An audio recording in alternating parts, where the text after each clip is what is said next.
சுமார் 2600 வருடங்களுக்கு முன்பாகவே தமிழன் நானோ டெக்னாலஜியை பயன்படுத்தினான் என்று சொன்னால் நம்ப முடிகிறதா?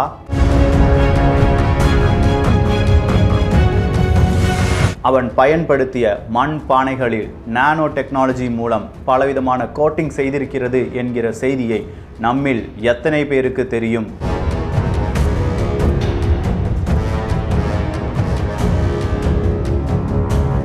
இப்படிலாம் சொன்ன உடனே நிறைய பேர் புறப்பட்டு வந்துடுவாங்க. ஐயையோ எதை பற்றி பேச போகிறான், அதுவும் தமிழர்களுடைய பெருமையை பற்றி பேச போகிறான் அப்படின்னு சொல்லி வந்துடுவாங்க. அவங்களுக்காகத்தான் இந்த பதிவு.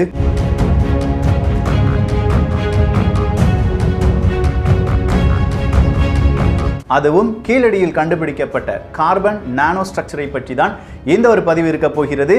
அன்பு தமிழஞ்சங்களுக்கு தமிழ் பொக்கிஷத்தின் வணக்கங்கள்.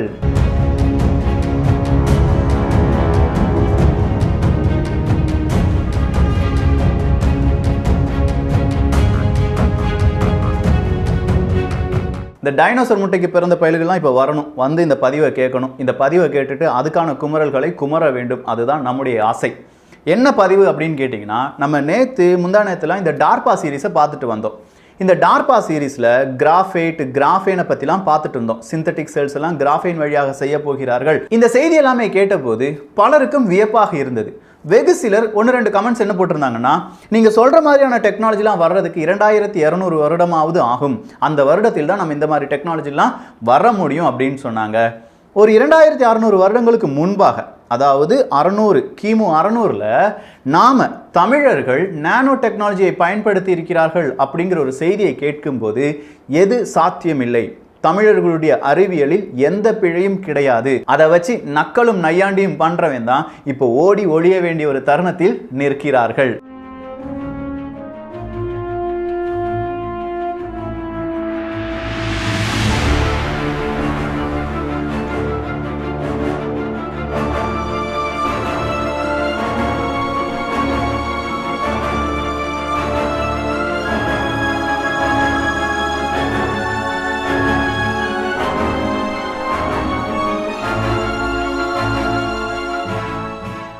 அது என்னடா 2600 வருடங்களுக்கு முன்பு அப்படின்னு சொல்றீ அப்படின்னா, கீழடி அங்கே வந்துருச்சு.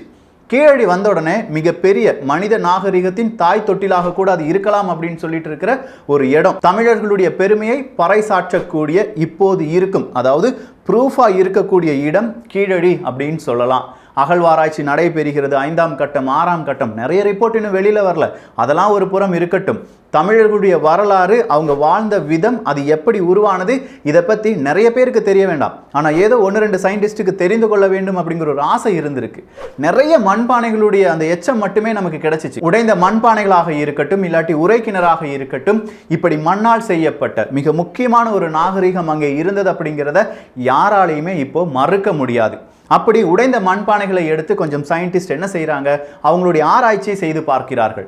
அந்த ஆராய்ச்சியின் போது தெரிகிறது, யூனிக் பிளாக் கோட்டிங், ஒரு மண்பானைக்குள்ள யூனிக் பிளாக் கோட்டிங் இருந்திருக்கு. அந்த பிளாக் கோட்டிங்கில் என்ன இருக்குது அப்படின்னு பார்க்கும்போது தான் கார்போ நானோ டியூப்ஸ் இருப்பதாக சொல்கிறார்கள்.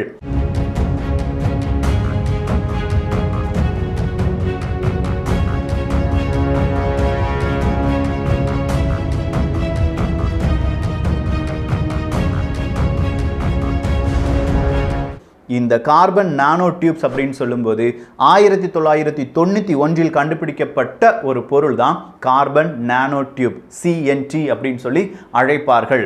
1991க்கு பிறகு 2006க்குள்ள அமெரிக்காவில் மட்டுமே கிட்டத்தட்ட 4500க்கும் மேற்பட்ட அப்ளிகேஷன் இந்த கார்பன் நானோ டியூபுக்கு பேட்டன் ரைட் வாங்குறதுக்காக கொடுக்கப்பட்டிருக்கிறது என்பது வேறொரு சயின்டிஃபிக் பேப்பராக இருக்கு.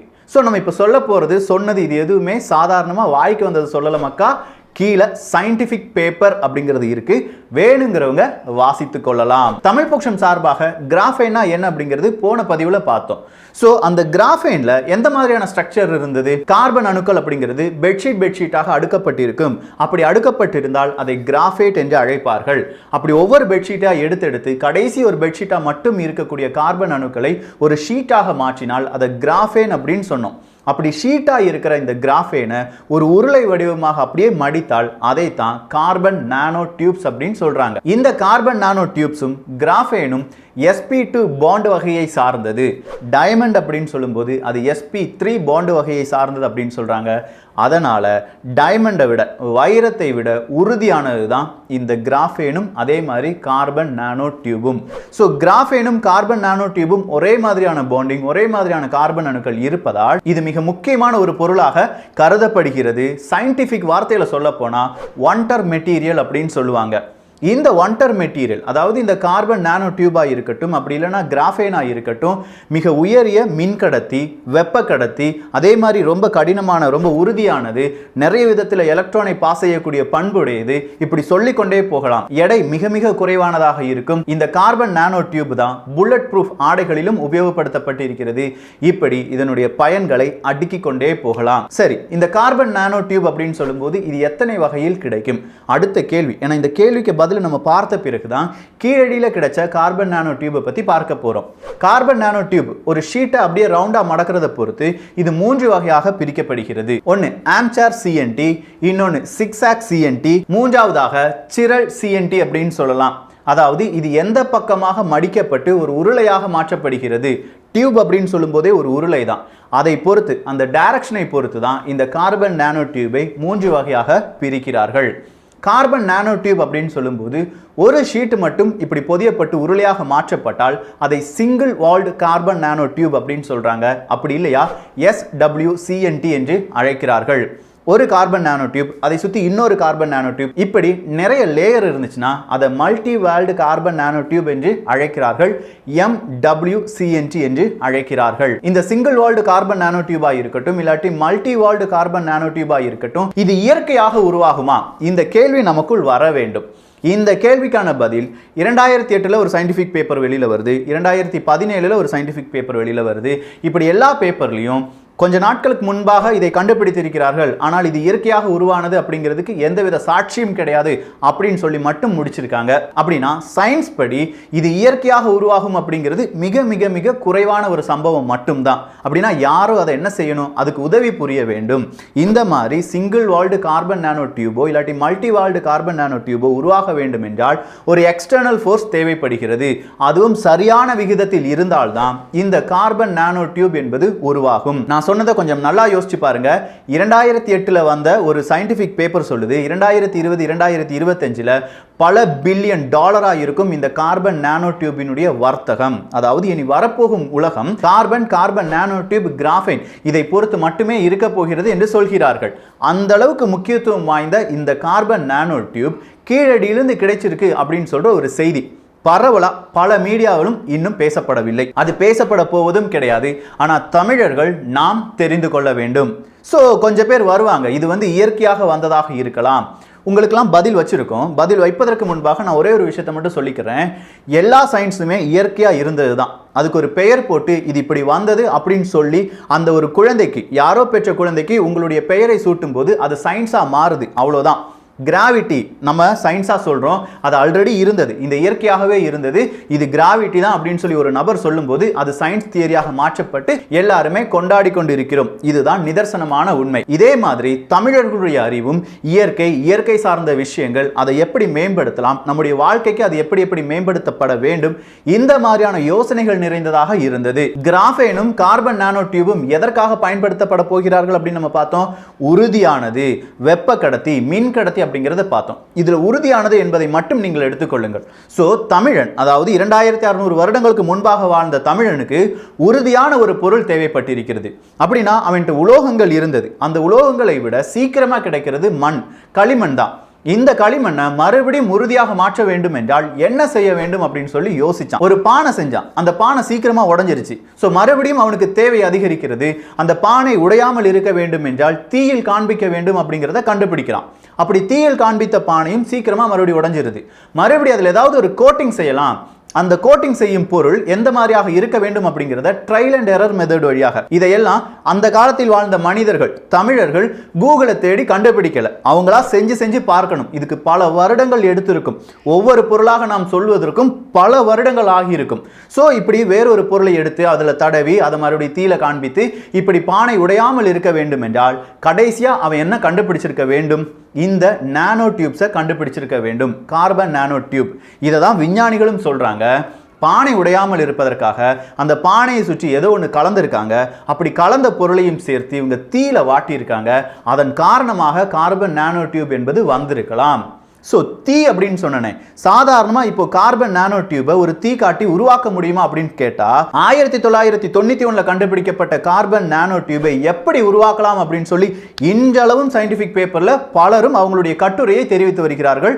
ஸோ லேட்டஸ்ட் டெக்னாலஜியாக இருக்கட்டும், இல்லாட்டி முந்தைய டெக்னாலஜியாக இருக்கட்டும், பல பிரச்சனைகள் சொல்கிறார்கள். அந்த பிரச்சனையெல்லாம் ஓவர் கம் பண்ணுறதுக்கு இன்னும் பல வருடங்களாகவும் சொல்கிறாங்க. நான் கேட்குறது என்னன்னா, ஸோ இவ்வளோ சயின்டிஃபிக் பேப்பர் வழியாக கண்டுபிடிக்காத ஒரு பொருளை தமிழர்கள் 2600 வருடங்களுக்கு முன்பாக எப்படி கண்டுபிடித்திருப்பார்கள்? சரி, கண்டுபிடிச்சிட்டாங்க, தீயை வச்சு வாட்டினாங்கன்னு சொன்னேன். எத்தனை டிகிரி செல்சியஸ்ல இருக்க வேண்டும் தெரியுமா?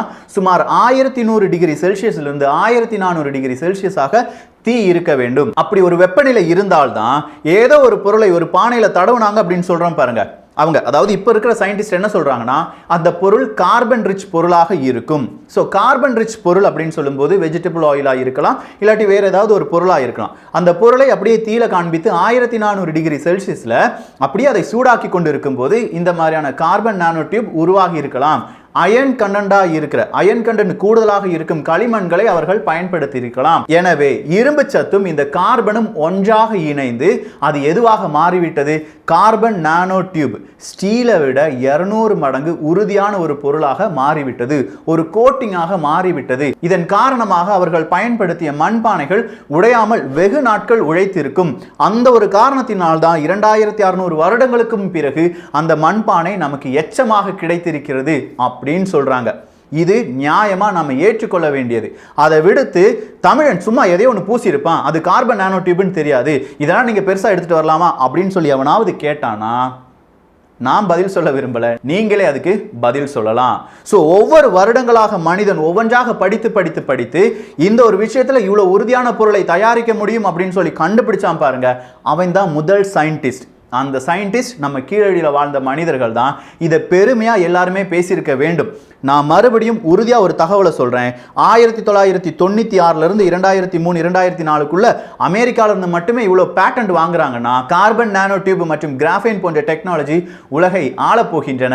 அந்த உலகை பல ஆயிரம் வருடங்களுக்கு முன்பாகவே தமிழன் ஆண்டு விட்டான்.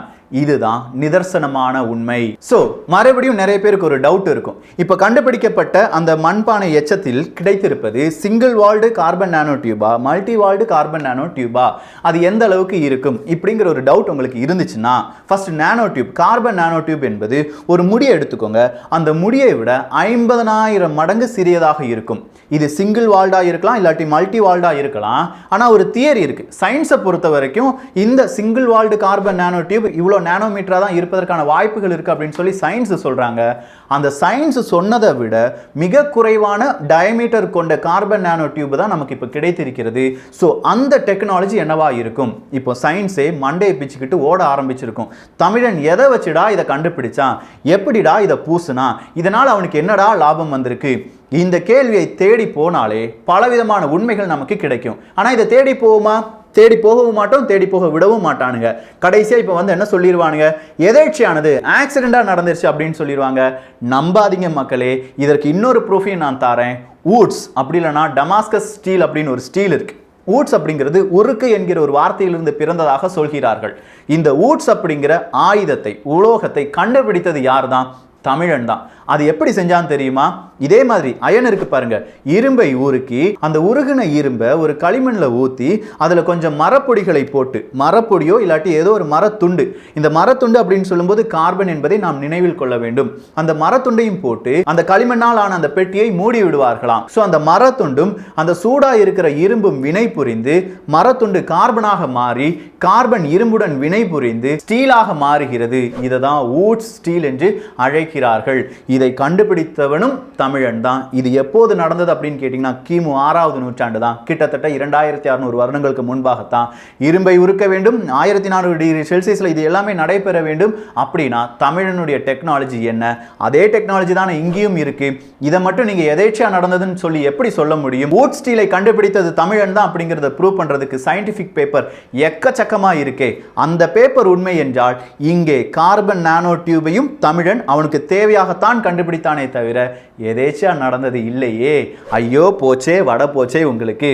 நாளைக்கு இதை எதிர்த்து 2 பேர் காணொலி போடுவாங்கன்னு எனக்கு தெரியும். அந்த காணொலியில வேற ஏதாவது சொல்லுவானுங்க அப்படின்னு எனக்கு தெரியும். அப்படி சொன்னா இதை பத்தி இன்னும் கொஞ்சம் ஆலோசிச்சு, இன்னும் கொஞ்சம் எலோபரேட்டா, இன்னும் கொஞ்சம் சயின்டிபிக் பேப்பரை எடுத்து நம்ம மறுபடியும் வருவோம். அப்படி அவங்க சொல்லவில்லை என்றாலும் இன்னும் பல தகவலுடன் அந்த ஊட்ஸ்லாம் சொன்னோம் பாருங்க, அதை எப்படி மனிதர்கள் செஞ்சிருப்பாங்க, தமிழர்களுடைய ஆயுத கலை என்னவாக இருந்திருக்கும் அப்படிங்கறத பார்ப்பதற்காக வேறொரு பதிவையும் தமிழ் பொக்ஷம் சார்பாக பார்த்து விடலாம். சோ யாரும் மறந்துடாதீங்க, இதனுடைய இன்னொரு பாகம் இருக்கிறது, காத்திருங்கள். இந்த ஒரு காணொளி பற்றிய உங்களுடைய கருத்துக்கள் இங்கே வரவேற்கப்படுகின்றன. எல்லோரும் தமிழ் பொக்ஷத்தில் இணைந்திருங்கள். தமிழ் பொக்ஷம் சேனலை சப்ஸ்கிரைப் செய்யாத தோழர்கள் தோழிகள் தயவுசெய்து சப்ஸ்கிரைப் பண்ணிக்கோங்க. நல்லதை பகிர்ந்து நல்ல சமுதாயத்தை உருவாக்குவோம். நன்றி, வணக்கம்.